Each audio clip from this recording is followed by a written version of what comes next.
మీ business ఏదైనా మీ ఊర్లో promotion చేయాలంటే అది సుమన్ టీవీతోనే సాధ్యం. ఇప్పుడే సంప్రదించండి. ప్రస్తుతం మనం మాధవపురం గ్రామ పంచాయతీ అంటే నూతన గ్రామ పంచాయతీ దగ్గర ఉన్నాము. ఇక్కడ స్థానిక గ్రామస్తుడు మనతో పాటు ఉన్నారు. వారిని అడిగి తెలుసుకునే ప్రయత్నం చేద్దాము. ఎందుకు ఈ గ్రామ పంచాయతీ నిరుపయోగంగా మారింది, కొత్త భవనం అయినప్పటికీ. సార్ నమస్తే, మీ పేరు సార్? బంటంజయ మాదాపురం. చెప్పండి, ఎందుకు అసలు యాక్చువల్లీ ఏంటంటే గత ప్రభుత్వం వచ్చినప్పుడు కొత్త గ్రామ పంచాయతీలను, కొత్త సచివాలయాలని నిర్మించింది. ఎంతో ప్రతిష్టాత్మకంగా తీసుకొని కొన్ని లక్షల మరియు కొన్ని కోట్ల రూపాయలు పెట్టేసి చాలా వరకు గ్రామ పంచాయతీలు నిర్మించడం జరిగింది. ఎందుకు మీ గ్రామ పంచాయతీ నిరుపయోగంగా మారింది? ఈ గ్రామ పంచాయతీ చూసుకుంటే కనీసము డోర్లు కూడా అంటే తలుపులు కూడా లేని పరిస్థితి ఉన్నది. చెప్పండి సార్.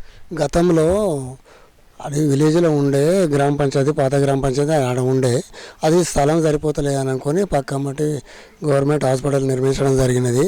తర్వాత అక్కడి నుంచి ఇక్కడికి వచ్చి ఈడ కొత్త గ్రామ పంచాయతీ నిర్మిస్తానని పెట్టారు.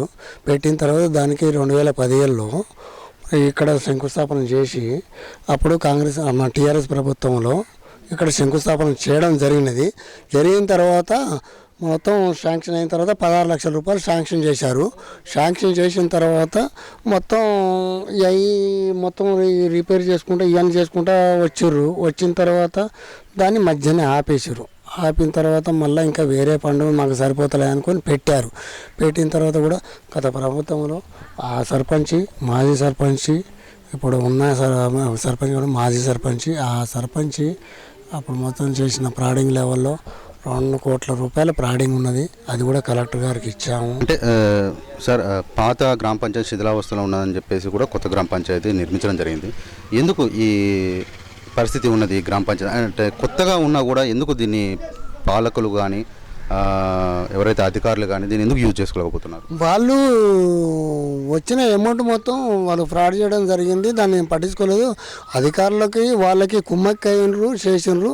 ఇంతవరకు కూడా మీరు లోపల పోయి చూస్తే ఆ గ్రామ పంచాయతీలో ఏమున్నదో అసాంఘిక కార్యక్రమాలకి అది అడ్డగా నిలిచింది గ్రామ పంచాయతీ. అది పట్టించుకోవడం లేదు. బండలేదు, బండలేయకుండా కూడా బండలేసినట్టు బిల్లు చేసుకున్నారు. ఏఈ గారు ఒకటి వాళ్ళు అక్కడ కుమ్మక్కయ్యి మొత్తం దాన్ని నాశనం చేసడం మొదలుపెట్టారు. ఈ నుంచి మొదలు పెడితే అక్కడ ప్రైమరీ స్కూల్ ఉన్నది. ఆ ప్రైమరీ స్కూల్లో కూడా మొత్తం బాత్రూమ్ లేకున్నా కూడా కట్టేయకున్నా కూడా బిల్లులు తీసుకున్నాడు గ్రామ పంచాయతీ ఈ సర్పంచ్ గారు, మాజీ సర్పంచ్ గారు బొబ్బాయి వెంకరెడ్డి గారు. మరి ఆ విషయాన్ని కూడా కలెక్టర్ గారు కూడా విన్నవించినాము. కలెక్టర్ గారు ఇంతవరకు కూడా మనకు చర్య తీసుకోలేదు. ఆ కలెక్టర్ గారు పోయినరు. మళ్ళీ కొత్త కలెక్టర్ గారు కూడా మేము ఇచ్చాము. అంటే మీరు కొత్త ప్రభుత్వం వచ్చిన తర్వాత కూడా అధికారుల దృష్టికి తీసుకెళ్లారా? నిరుపయోగంగా ఉంది, దీన్ని కొంచెం వాడకంలోకి తేవాలని చెప్పేసి మీరు ప్రభుత్వంకి కానీ అంటే కలెక్టర్ గారికి కానీ స్థానిక అధికారులకు కానీ వాళ్ళ దృష్టికి తీసుకెళ్లే ప్రయత్నం? సోమవారం గ్రీవెన్స్ ఉంటుంది కదా, ఆ గ్రీవెన్స్లో కూడా ఇవ్వడం జరిగింది. తర్వాత కూడా ఎమ్మెల్యే గారికి కూడా చెప్పడం జరిగింది. ఎమ్మెల్యే గారు కూడా కలెక్టర్కి చేయడం జరిగింది. ఆ కలెక్టర్ ఇంతవరకు పట్టించుకోలేదు. ఎంపీడీఓ పట్టించుకోలేదు, ఎంఆర్ఓ పట్టించుకోలేదు, డిపిఓ పట్టించుకోలేదు. తర్వాత కార్యదర్శి ఒకటి పట్టించుకోలేదు. మెయిన్ కారణం ఊరును నాశనం చేసింది మొత్తం కార్యదర్శి. ఇంతవరకు కార్యదర్శి మీద ఎలాంటి చర్య తీసుకోలేదు. మీరు కావాల్సి ఉంటే ఆడికొచ్చి చూడండి, ఇక్కడ చూడండి, ఈ గ్రామ పంచాయతీ చూడండి. మనం విలేజ్లోకి లోపలికి వెళ్ళి కూడా తెలుసుకునే ప్రయత్నం చేద్దాము గ్రామస్తులను అడిగి. మాధవపురం గ్రామ పంచాయతీకి సంబంధించినటువంటి ఇక్కడ స్థానిక గ్రామస్తుడు మనతో పాటు ఉన్నారు. తనను కూడా అడిగి తెలుసుకునే ప్రయత్నం చేద్దాము. ఎందుకు ఈ గ్రామ సచివాలయము నిరుపయోగంగా మారింది అంటే ఇది కొత్త భవనమే, ఆల్రెడీ పాత భవనము శిథిలావస్థలో ఉందని చెప్పి కొత్త భవనము 20 లక్షలతోని వ్యయంతో ఇది నిర్మించడం జరిగింది. సార్ చెప్పండి, అసలు ఎందుకు ఈ భవనం కొత్త భవనమైనా కూడా ఈవెన్ తలుపులు లేవు, మరియు లోపల కూడా చాలా అసాంఘిక కార్యక్రమాలు జరిపినట్టు అంటే మందు బాటిల్ కానీ ఇవి చాలా ఉన్నాయి. వీటి గురించి చెప్పండి సార్. మాదాపురం గ్రామ పంచాయతీ అనేది ఫస్ట్ 15 లక్షలతోటి మంజూరైంది. లోపల ఉన్న గ్రామ పంచాయతీ ఇక్కడ కట్టారు. కట్టేసుకున్న క్రమంలో కూడా దాన్ని నిర్లక్ష్యం చేసి కట్టకుండానే బిల్లు ఎత్తుకుంటూ లోపల కూడా బర్రెలు, గొర్రెలు, కుదురులు, ఐకేపీ ఓట్లు పోసి నానా రకరకాలమైన పనులు చేస్తారని కూడా గ్రామస్తులు ఆగ్రహం చేశారు. ఎందుకు ఇట్లా చేస్తారంటే మాకు బడ్జెట్ సరిపోయిన క్రమంలో కూడా మళ్ళీ ఎమ్మెల్యే గారు ఉండి ఆయన నుంచి ఒక 6 లక్షలు 7 లక్షలు ఫండ్ పెట్టి చేసి అయినా కూడా తలుపులు కానీ దానికి కానీ చేయడం అనేది జరుగుతలేదు. ఏంటంటే నిర్లక్ష్యం, ఏం చేస్తారో చేసుకోపోరనే దాని మీద ఎర్రవేయకుండా పోతాను ఒక గ్రామ సర్పంచ్ గారు. దాంతోపాటు కూడా చాలామంది గ్రామస్తులు అన్నట్టు తిరిగితే అది పైసా అధికార పార్టీ అని చెప్పేసి అని అన్నారు.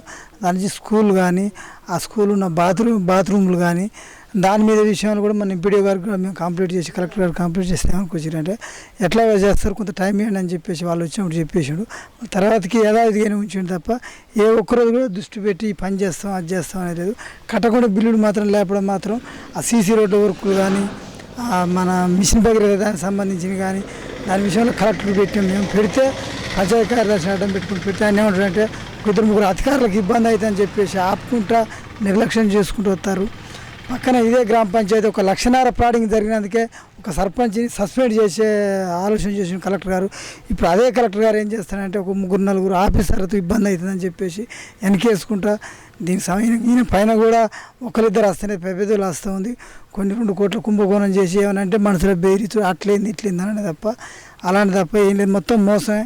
సీసీ రోడ్డు కూడా కట్టకుండా బిల్లు ఎత్తిన చాలా ఉన్నాయి మాదాపురం. ఇది ఒక్కటనే కాదు, ఒక్క గ్రామ పంచాయతీ అనే విషయంగా సీసీ రోడ్డు కానీ అటుపక్క కూడా సైడ్ కాళ్ళు తీసి బిల్లు ఎత్తిన తప్ప సైడ్ కాళ్ళు కూడా కట్టే పరిస్థితి లేదు.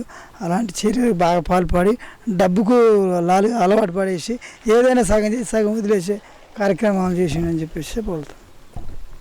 గ్రామ పంచాయతీకి చెందినటువంటి సిబ్బందిలో ఒకరైన ఎలక్ట్రీషియన్ మనతో పాటు ఉన్నారు. తనకు కూడా బిల్లు రాలేదని చెప్పేసి మనతో అంటున్నారు. మనం కూడా తనని మాట్లాడే ప్రయత్నం చేద్దాం తనతో. నమస్కారం అండి. నమస్కారం మేడం. సార్ నాకు 2 సంవత్సరాల నుంచి బిల్లు రాలే. అంటే ఈ గ్రామ పంచాయతీకి మీరు వర్క్ చేశారు, ఈ వర్క్కు సంబంధించిన బిల్లు మీకు రాలేదు. ఇది పైప్ లైన్ కూడా నేను వేసిన, మొత్తం స్లాబ్ పైపులు నేను వేసిన, ఆ బిల్లు కూడా వేయలేదు. అదానికి నాకు 2 సంవత్సరాలు బిల్లు ఇవ్వలేదు. ఎలక్ట్రిసిటీ చేసిన సంవత్సరానికి నెలకు 1000 రూపాయలు ఇస్తాని ఇదరుకున్న మాజీ సర్పంచ్ ఇస్లావత్ వెంకన్న బిల్లు పెట్టిండు. అప్పటి నుంచి 2 సంవత్సరాలు బిల్లు రాలేదు. 2 సంవత్సరాలు అంటే సంవత్సరానికి 24,000 రావాలి, 2 సంవత్సరాలకి 24,000. ఆ బిల్లు అంటే ఈ మన కార్యదర్శి ఏమంటే నువ్వు సంతకం పెడితే వేరే బిల్లు పెడతా, నీకు నువ్వు బిల్లు పైసలు ఇస్తాడు. ఆ పైసలు కూడా ఇవ్వలేదు. వేయటం పెట్టిన వానికి ఇస్తలేదు, నాకు ఇస్తలేదు. నా పేరు మీదనే కలెక్టర్ నుంచి నా పేరు మీద ఆర్డర్ వచ్చింది. నా పేరు మీద ఆర్డర్ వస్తే నాకు ఇవ్వకుండా వానికి ఇస్తాడు. నీ సంతకం పెట్టి నా సంతకము పోర్సర్ సంతకం పెట్టుకొని వాళ్ళు తీసుకుంటారు. అంటే ఇప్పుడు ఇక్కడ మీరు గ్రామ పంచాయతీ సిబ్బంది అయినా కానీ గ్రామ పంచాయతీకి సంబంధించినటువంటి సర్పంచ్ కానీ కార్యదర్శి దృష్టికి మీరు తీసుకుపోయినప్పుడు వాళ్ళు ఎలాంటి స్పందన లేదు, ప్లస్ మీ యొక్క సంతకాన్ని ఫోర్జరీ చేసి వారు మనీ డ్రా చేసుకున్నారు, బిల్లు డ్రా చేసుకున్నారు. అంటే దీని గురించి మీ పై అధికారులు అంటే వాళ్ళ పై అధికారుల దగ్గర కూడా తీసుకెళ్లే ప్రయత్నం చేశారా? వాళ్ళు ఏమన్నారు? మన ఈ కార్యదర్శిని అడిగితే అనగా నీ ఇంకో కార్యదర్శిని చెప్పుకోమండు. ఆధార్ కార్యదర్శి మహేష్ సార్ ఏమన్నా ఇంకన్నా నీకెందుకు, నేను బిల్లు పెట్టిస్తా, నీ పేరు మీద ఉంటుంది అన్నాడు. నా పేరు మీద నుంచి నా సంతకం ఫోర్జరీ పెట్టి వీళ్ళు బిల్లు ఇడిపించి వేయడానికి ఇస్తారు. మనం చూసుకున్నట్లయితే గ్రామ పంచాయతీ సచివాలయము, కొత్త సచివాలయం ఇది, ఇక్కడ ఉన్నాము. ఒకసారి మీరు చూడండి లోపల ఎంత ఎలాంటి పరిస్థితి ఉన్నదో. ఇక్కడ ఆవు పేడ కానీ, ఇక్కడ మందు బాటిళ్ళు కానీ పలగొట్టి ఇక్కడ తాగడము, అంటే అసాంఘిక కార్యక్రమాలకి చాలా అడ్డాగా మారింది. ఇది చాలా దీన స్థితిలో ఉంది. కనీసం లోపల కట్టారు కానీ దీంట్లో కింద వేయవలసిన బండలు కూడా అంటే ఫ్లోరింగ్ చేయలేదు. చేశామని కూడా బిల్లులు తీసుకున్నారని చెప్పేసి ఇక్కడ స్థానిక ప్రజలు కూడా తెలపడం జరిగింది. ఇక్కడ సుమారుగా 4-5 రూమ్లు ఉన్నాయి. ఏ రూమ్లలో కూడా ఎలాంటి కార్యక్రమాలు కూడా కంప్లీట్ కాలేదు. మీరు చూసుకున్నైతే మరియు మనతో పాటు ఇక్కడ మాజీ ఉప సర్పంచ్ గారు కూడా ఉన్నారు. ఇక్కడ కొందరు స్థానికులు కూడా ఉన్నారు. ప్రస్తుతం మనం ఉన్న ప్లేస్ అనేది గ్రామ సచివాలయంలోని ఒక మీటింగ్ హాల్. ఈ మీటింగ్ హాల్ను చూసుకున్నట్లయితే ఫ్లోరింగ్ చేయకుండా వదిలిపెట్టింది. మాజీ ఉప సర్పంచ్ గారు ఉన్నారు, తనని అడిగి తెలుసుకునే ప్రయత్నం చేద్దాం. సార్ చెప్పండి. దీనికి మొత్తం ఇప్పుడు దీనికి వచ్చిన టెండర్ వర్క్ డబ్బులు మొత్తం కాకనే గ్రామ పంచాయతీ నుంచి మళ్ళీ గ్రామ పంచాయతీ నుంచి కూడా డబ్బులు పెట్టి 2-3 లక్షల రూపాయలు ఇడిపించిండు.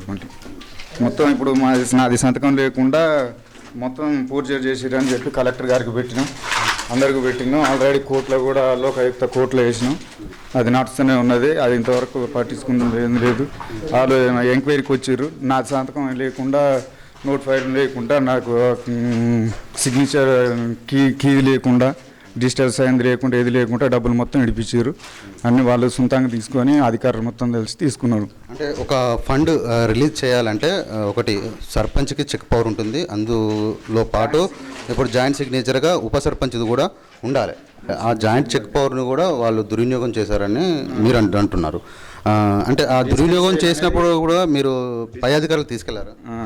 డిజిటల్ సైన్ అని చెప్పి డిజిటల్ సైన్ వచ్చిందంటే దానికి నోట్ ఫైల్ మీద సంతకం పెట్టాలి, తీర్మానం ఉండాలి, నాకు కీ తెలవాలి, ప్లస్ నాది సిగ్నేచర్ ఉండాలి. ఏది లేకుండా మొత్తం డబ్బులన్నీ వాళ్ళు అధికారులను వీళ్ళు కలిసి సర్పంచ్ కలిసి మొత్తం దుర్వినియోగం చేసి తీసుకుంటుంది. అంటే మీరు ఇంకా వాళ్ళ పై దృష్టికి అంటే పై అధికారుల దృష్టికి తీసుకెళ్లారు? కలెక్టర్కి పెట్టి ఏమన్నారు? డిపిఓకు కలెక్టర్కి పెడితే ఎంక్వైరీ ఆఫీసర్కి డిఎల్పిఓ మేడం ఎంక్వైరీ ఆఫీసర్గా వచ్చి ఆయన మొత్తం రాసింది. మొత్తం 30 లక్షల దాకా రికవరీ రాసింది. ప్లస్ ఒక్కదానికి తీర్మానం లేదు, ఎంబీ లేదు, ఈ నోట్ ఫైల్ మీద ఆయన సంతకాలు పెట్టియలేదని చెప్పని డిపిఓ గారికి ఇచ్చింది. ఇచ్చిన తర్వాత డబ్బులు రికవరీ కాలేదు, ఇంతవరకు వాళ్ళ మీద యాక్షన్ తీసుకోలేదు. ఏది తీర్మానం లేదని చెప్పి ఎంబీ లేదు, తీర్మానం లేదని చెప్పాను. నా సంతకం లేకుండా, ఎంబీ లేకుండా, తీర్మానం లేకుండా చెక్కులు ఎట్లా పాస్ అయినాయి? మొత్తం టోటల్గా దగ్గర 70-80 లక్షలకు పైనే డబ్బులు డ్రా చేశారు. మాజీ ఉప సర్పంచ్ గారు ఏమంటున్నారంటే ఎలాంటి తీర్మానం అంటే గ్రామ తీర్మానం, ఒక గ్రామంలో ఒక పని జరిగినప్పుడు ఆ గ్రామానికి సంబంధించినటువంటి డబ్బులు కానీ దానికి సంబంధించిన ఫండ్ అనేది క్లెయిమ్ చేసుకోవాలంటే ఒక గ్రామ తీర్మానం ఉండాలి. ఆ గ్రామ తీర్మానం అయిన తర్వాత ఆ బిల్లును పాస్ చేసుకున్నప్పుడు ఈవెన్ డిజిటల్ సైన్ కూడా దానికి ఉండాలి. ఆ డిజిటల్ సైన్లు పెడితే మాత్రము కూడా అయితే మా డిజిటల్ సైన్ను కూడా ఫ్రాడింగ్ చేసి తీసుకున్నారంటే మీరే తెలుసుకోవాలండి ఇది ఎంత పెద్ద మోసం ఇక్కడ జరిగిందో. ఒక 70 లక్షల దాకా ఫ్రాడింగ్ జరిగిందని చెప్పేసి ఇక్కడ అంటున్నారు. దీని గురించి మనం గ్రామంలోకి వెళ్ళి కూడా తెలుసుకునే ప్రయత్నం చేద్దాం. గ్రామస్తులను ఈ వాస్తవాలు ఏంటిది, అవాస్తవాలు ఏంటి అని తెలుసుకునే ప్రయత్నం చేద్దాం. పాత గ్రామ పంచాయతీ శిథిలావస్థలో అని చెప్పేసి వీళ్ళకి కొత్త గ్రామ పంచాయతీ వచ్చింది. ప్రస్తుతం మనం ఇంతకుముందు విజువల్స్లో ఏదైతే చూసుకున్నామో కొత్త గ్రామ పంచాయతీ నిరుపయోగంగా మారింది. అయినా కూడా ఇదే అధికారులు కూడా దీనే యూజ్ చేస్తున్నారని చెప్పేసి అంటున్నారు. అయినా కూడా ఇక్కడ చూసుకోవచ్చు, ఇక్కడ కూడా గ్రామ పంచాయతీ డోర్లు తీసే ఉన్నాయి, లోపల కూడా ఎలాంటి సిబ్బంది లేరు.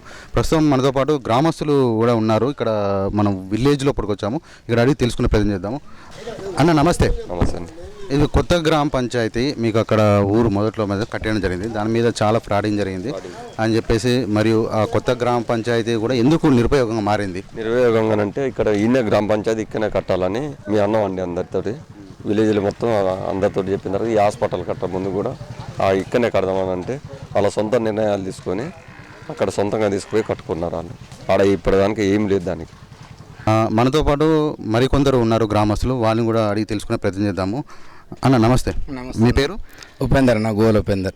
చెప్పండి అన్న, ఏంటిది ఇక్కడ కొత్త గ్రామ పంచాయతీ అక్కడ ఉన్నా కానీ నిరుపయోగం ఎందుకు మారింది? అంటే మీరు స్థానికంగా గ్రామస్తులు కదా, మీ మాటల్లో తెలుసుకునే ప్రయత్నం చేద్దామని చెప్పేసి మీ దగ్గరకు వచ్చాము. చెప్పండి. గత కొన్ని సంవత్సరాలుగా కూడా విలేజ్ దేనికి కూడా నోసుకోలేకపోవాల్సి వస్తున్న సందర్భం ఇది దాదాపుగా సివిల్ వ్యవస్థకు వచ్చింది. గ్రామ పంచాయతీ కొత్త గ్రామ పంచాయతీ కూడా దాదాపుగా మొత్తం బిల్లు మొత్తం అయింది.